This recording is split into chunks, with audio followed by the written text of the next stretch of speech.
A Folha relata que no Recife, atenção, hein, professores universitários estão sofrendo bullying e perseguição da esquerda na Universidade Federal de Pernambuco. Um dos alvos é o professor de filosofia Rodrigo Jungmann.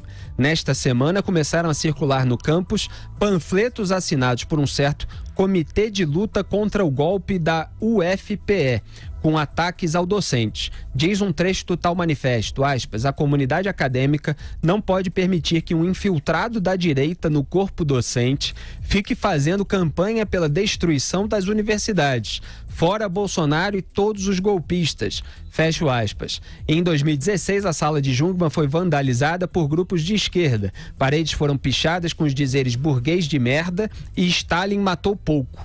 A perseguição a Jungmann não é caso isolado na UFPE. Seu colega Jorge Zaverucha, professor de ciência política e assumidamente crítico da esquerda, retrata algo parecido.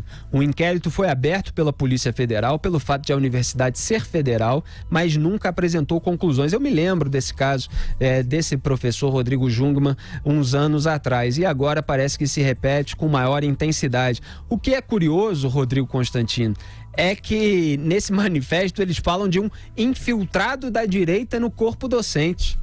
Quer dizer, você veja como são radicais e autoritários esses esquerdistas universitários. Eles, ao mesmo tempo, reconhecem que o corpo docente é de esquerda e não admitem que tenha qualquer pessoa com um pensamento divergente entre eles. A gente vê aí a atuação do Miguel Najib à frente do projeto Escola Sem Partido, denunciando a doutrinação ideológica. As pessoas podem concordar ou discordar com a medida que ele propõe para resolver esse problema, mas já denuncia o problema há muito tempo. Nos Estados Unidos também é feito isso pelos conservadores. O David Horowitz escreveu um livro, One Party Classroom, né? A sala de aula de um só partido, com inúmeros não, né? Porque inúmero é sempre um exagero retórico, mas numerosos exemplos de casos em escolas e universidades americanas. Então aqui há mais uma vez esse exemplo de autoritarismo acadêmico.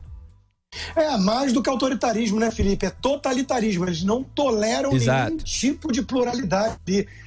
Se acostumaram mal ao longo de décadas e décadas de hegemonia de pensamento único. Eu conheço o professor Rodrigo Jungmann já há algum tempo, já acompanho esse caso de perseguição dele, já ajudei a denunciar, e isso aí apenas expõe o retrato daquilo que se tornou a nossa universidade no Brasil, um antro de doutrinação ideológica, muito bem descrito, inclusive, no livro de Flávio Gordon, A Corrupção da Inteligência. Se me permite só voltar muito rapidamente no tema anterior, fazer a propaganda de uma causa nobre aos liberais aqui, o voto distrital. Você mesmo colocou, Felipe, uma das formas de pressionar, uma das formas de melhorar a conduta desses parlamentares é aumentar a pressão sobre eles. Rede social é um instrumento novo, claro, mas o voto distrital ajudaria muito, porque você saberia melhor quem é aquele seu representante direto. Está faltando isso. E não me agrada muito esse ataque também monolítico, que nem o Lula fazia, o Congresso, os 300 picaretas, tudo é corrupto lá dentro. Existe gente séria, é que nem quando eles falam da imprensa, a imprensa é contra o Brasil. Bom, a Rádio Jovem Pan está fazendo uma propaganda a favor da reforma da Previdência. Isso é contra ou a favor do Brasil? Existe a Jovem Pan, existe a Gazeta do Povo, mas existe a Folha, a Carta Capital. Então, o que é a imprensa? Quando trata sempre de forma monolítica, você ignora os indivíduos que compõem aquilo, Então, eu acho às vezes injusto. Tem gente boa no Congresso, tem gente lutando para fazer aquilo que é certo, e as pessoas precisam do apoio da população e da ajuda do Executivo também, liderando melhor aí talvez a articulação e vendendo melhor a reforma previdenciária. Exatamente. São 513 deputados na Câmara, é muita gente, as pessoas que fazem essa generalização não conhecem, os repórteres que trabalham lá, Zé Maria Trindade sabe, eles têm dito que muitos parlamentares realmente têm dúvidas sobre pontos da reforma, querem tirar a dúvida e tal, tem gente lá querendo discutir, então é preciso que seja bem comunicada. Mas Zé Maria Trindade, sobre esse caso aqui do professor da patrulha esquerdista na faculdade lá em Pernambuco, diga lá seu comentário.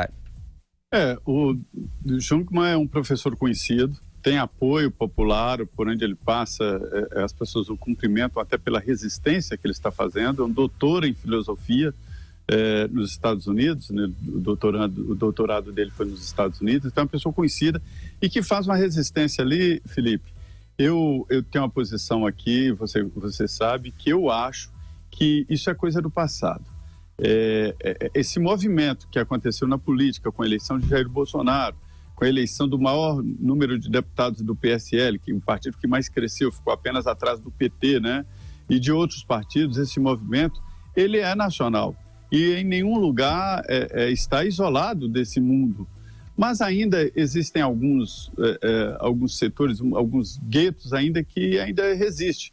Por exemplo, algumas universidades federais, um pessoal que está meio ainda esquerda. Nas universidades públicas, esse movimento já é contrário. Quem sofre bullying é o pessoal de esquerda que tenta vir com essa história de Lula livre. Todo mundo ri da cara deles e nem leva a sério.